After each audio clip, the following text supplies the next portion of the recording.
BBC বাংলার অধিবেশন প্রবাহতে আপনাদের স্বাগত। আজ আপনাদের সাথে লন্ডন স্টুডিও থেকে আছি মানসী বড়ুয়া, আর ঢাকায় আমার সাথে থাকছেন আকবর হোসেন।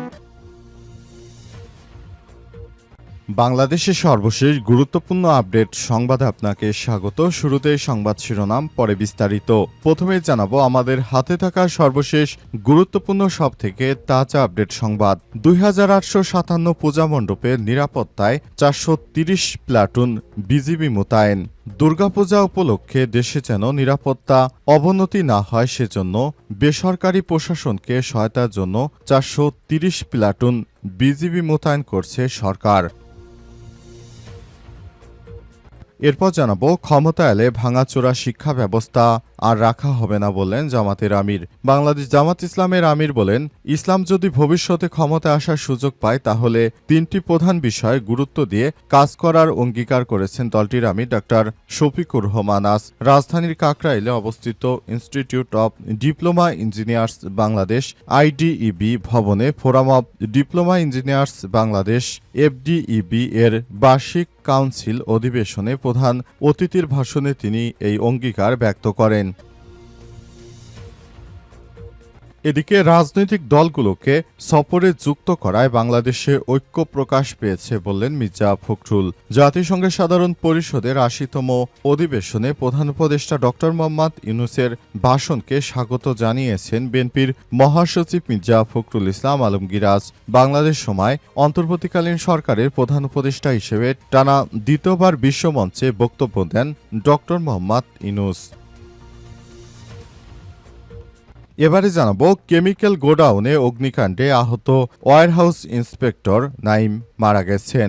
গাজীপুরের টঙ্গীতে কেমিক্যাল কারখানায় ভয়াবহ অগ্নিকাণ্ডে দগ্ধ হয়ে চিকিৎসাধীন অবস্থায় ফায়ার সার্ভিস ও সিভিল ডিফেন্সের warehouse inspector officer Khandakar Jannatul Naim ৩৭ মারা গেছেন। ইন্না লিল্লাহি ওয়া ইন্না ইলাইহি রাজিউন। এবং সর্বশেষ জানাবো নাইজেরিয়ায় স্বর্ণখনি ধস, কমপক্ষে ১০০ জনের প্রাণহানির আশঙ্কা। নাইজেরিয়ার উত্তর পশ্চিম অঞ্চলে একটি স্বর্ণখনি ধসে কমপক্ষে ১০০ জনের মৃত্যু হয়েছে বলে আশঙ্কা করা হচ্ছে। আজ জামফারা রাজ্যের মারু এলাকার কাদাউরি খনিতে এই দুর্ঘটনা ঘটে। প্রিয় দর্শক, এতক্ষণ শুনছিলেন সংবাদ শিরোনাম, এবারে বিস্তারিত। তবে তার আগে বন্ধুরা অনুরোধ থাকবে এই সংবাদটিতে একটি লাইক দিন। এই চ্যানেলে আপনি নতুন হয়ে থাকলে আমাদের সংবাদটি দেখতে দেখতে চ্যানেলটি সাবস্ক্রাইব করে রাখুন। কমেন্ট করে বন্ধুরা আপনার মূল্যবান মতামত জানিয়ে দিন আপনি বিশ্বের কোন দেশ থেকে বা বাংলাদেশের কোন স্থান থেকে আমাদের সংবাদটি দেখছেন এবং শুনছেন। আর বন্ধুরা এই সংবাদটি আপনার সোশ্যাল মিডিয়া ফেসবুকে শেয়ার করে বন্ধুদেরও দেখার সুযোগ করে দিন। এবারে বিস্তারিত। 2857 পূজা মণ্ডপে নিরাপত্তায় সারা দেশে 430 প্লাটুন বিজিবি মোতায়েন। সনাতন ধর্মাবলম্বীদের বৃহত্তম ধর্মীয় উৎসব শারদীয় দুর্গাপূজা উপলক্ষে পূজা মণ্ডপে সার্বিক নিরাপত্তা নিশ্চিতে কাজ করছে border guard of Bangladesh BGB. এ লক্ষ্যে রাজধানী ঢাকা সহ সারা দেশে 2857টি পূজা মণ্ডপের নিরাপত্তায় মোতায়েন করা হয়েছে বিজিবির 430 প্লাটুন সদস্য। আজ এক প্রেস বিজ্ঞপ্তিতেই তথ্য জানায় বিজিবি সদর দপ্তর। বিজিবি জানিয়েছে সীমান্তবর্তী এলাকায় শান্তিপূর্ণ পরিবেশ বজায় রাখতে 24টি বেস ক্যাম্প স্থাপন করা হয়েছে। পাশাপাশি গোয়েন্দা নজরদারি জোরদার এবং সীমান্ত এলাকায় বিশেষ টহল কার্যক্রম চালানো হচ্ছে।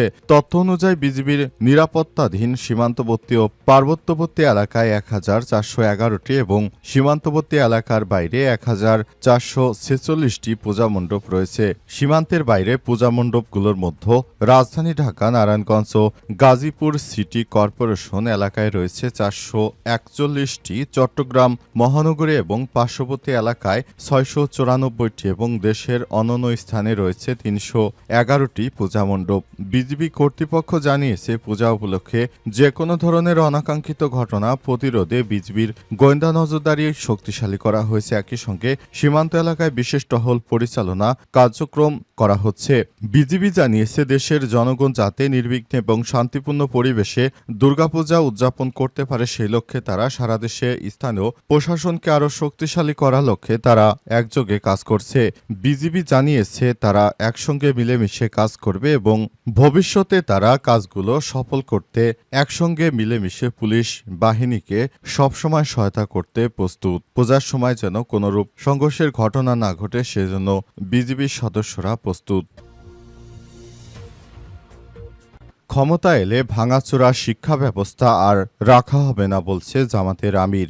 বাংলাদেশ জামাত ইসলাম যদি ভবিষ্যতে ক্ষমতায় আসার সুযোগ পায় তাহলে তিনটি প্রধান দায়িত্বে গুরুত্ব দিয়ে কাজ করার অঙ্গীকার করেছে দলটির আমির ডাক্তার শফিকুর রহমান। শনিবার ২৭শে সেপ্টেম্বর দুপুরে রাজধানীর কাকরাইলে অবস্থিত institute of diploma engineers Bangladesh IDEB ভবনে forum of diploma engineers Bangladesh FDEB এর বার্ষিক কাউন্সিল অধিবেশনে প্রধান অতিথির ভাষণে তিনি এই অঙ্গীকার ব্যক্ত করেন। অনুষ্ঠানে বক্তব্য রাখতে গিয়ে ডাক্তার শফিকুর রহমান প্রথমেই ন্যায় বিচার ও সুশাসনের উপর জোর দিয়ে বলেছেন, আমরা ক্ষমতা এলে দাবি আদায় কাউকে ১ মিনিটের জন্য কর্মস্থলে ফেলে রাস্তায় আসতে হবে না। ইনসাফের ভিত্তিতে যারা যেটা পাওনা সেটা তাদের হাতে তুলে দেওয়া হবে। প্রথম অঙ্গীকার হিসেবে তিনি দেশের শিক্ষা ব্যবস্থা সংস্কারের কথা উল্লেখ করেছেন। তিনি বর্তমান শিক্ষা ব্যবস্থাকে ভাঙাচোরা আখ্যা দিয়ে টিকে দেশের মেরুদণ্ড এর সঙ্গে তুলনা করেছেন। তিনি বলেন, ভাঙাচোরা শিক্ষা ব্যবস্থা আর রাখা হবে না, এমন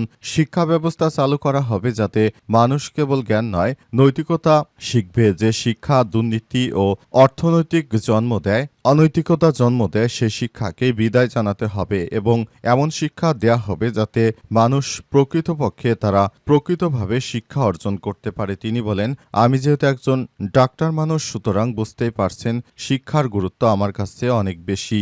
একজন এডুকেটেড পার্সন হিসেবে আমি বলতে পারি এদেশে শিক্ষা অর্জন করার জন্য শুরু থেকে আমাদেরকে ওইভাবে কোনো সহায়তা করা হয়নি। আমাদের শিক্ষা ব্যবস্থাকে বারবার বিভিন্ন রাজনৈতিক দল এসে রাজনৈতিককরণ করেছে। বিশেষ করে শেখ মুজিবুর রহমানের বিষয়গুলো অন্তর্ভুক্ত করে তারা অনেকেই রাজনৈতিক অঙ্গনে খেলা করেছে, কিন্তু প্রকৃতপক্ষে দেশের সাধারণ মানুষের যে ধরনের আকাঙ্ক্ষা ছিল তা প্রকৃতপক্ষে প্রতিফলিত হয়নি।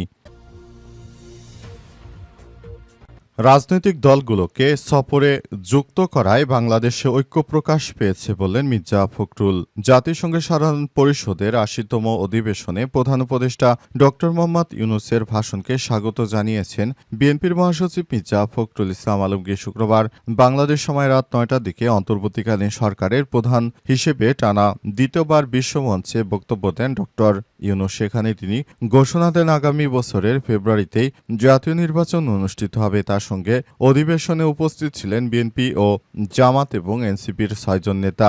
ভাষণের প্রতিক্রিয়ায় মির্জা ফখরুল বলেছেন, নির্বাচন নিয়ে প্রধান উপদেষ্টার বক্তব্য অত্যন্ত জোরালো ছিল। রাজনৈতিক দলগুলোর মধ্যে নির্বাচন নিয়ে আর কোনো সংশয় নেই। আমরা খুশি সব রাজনৈতিক দলগুলো তিনি এই সফরে সংযুক্ত করেছেন। এর মধ্যে বাংলাদেশের ঐক্য প্রকাশ পেয়েছে। এর আগে প্রধান উপদেষ্টা তার বক্তব্যে বলেছেন, ছাত্র জনতার গণ অভ্যুত্থানের মধ্য দিয়ে স্বৈরাচারকে বিদায় করে বাংলাদেশ আবারও ঘুরে দাঁড়াতে চাইছে। তিনি আরও জানান, ফেব্রুয়ারিতে নির্বাচনের প্রস্তুতির পাশাপাশি সংস্কার কাজও চলছে যাতে ভবিষ্যতে সরকার এই প্রক্রিয়া অব্যাহত রাখতে পারে বলে মনে করা হচ্ছে। এ অবস্থায় যেন দেশের মধ্যে কোনো বিশৃঙ্খল পরিস্থিতি তৈরি করতে না পারে পালিয়ে যা ফ্যাসিস্টরা, সেজন্য সরকারের পক্ষ থেকে সব রকমের ভাবে কাজ করা হচ্ছে। তবে বিশ্ব নেতারা তাকেও পূর্ণ সমর্থন জানিয়ে আগামী নির্বাচনে সম্পূর্ণরূপে তাকে সহযোগিতা করতে চায়। কেমিক্যাল গোডাউনে অগ্নিকাণ্ডে আহত ওয়্যারহাউস ইন্সপেক্টর নাইম মারা গেছেন। গাজীপুরের টঙ্গীতে কেমিক্যাল কারখানায় ভয়াবহ অগ্নিকাণ্ডে দগ্ধ হয়ে চিকিৎসাধীন অবস্থায় ফায়ার সার্ভিস ও সিভিল ডিফেন্সের warehouse inspector officer Khandakar Jannatul Naim ৩৭ মারা গেছেন। ইন্না লিল্লাহি ওয়া ইন্না ইলাইহি রাজিউন। শনিবার ২৭শে সেপ্টেম্বর রাজধানী জাতীয় বান ও প্লাস্টিক সার্জারি ইনস্টিটিউটে চিকিৎসাধীন অবস্থায় তিনি শেষ নিঃশ্বাস ত্যাগ করেন। এর আগে ২২শে সেপ্টেম্বর টঙ্গীর সাহারা মার্কেটে কেমিক্যাল কারখানায় আগুন নেভাতে গিয়ে তিনি দগ্ধ হন। তার শরীরের ৪২% দগ্ধ হয়েছিল। এই ঘটনায় ফায়ার সার্ভিস ও সিভিল ডিফেন্সে ৪ জন আহত হয়েছে, যাদের মধ্যে ইতিমধ্যে ৩ জনের মৃত্যু হয়েছে।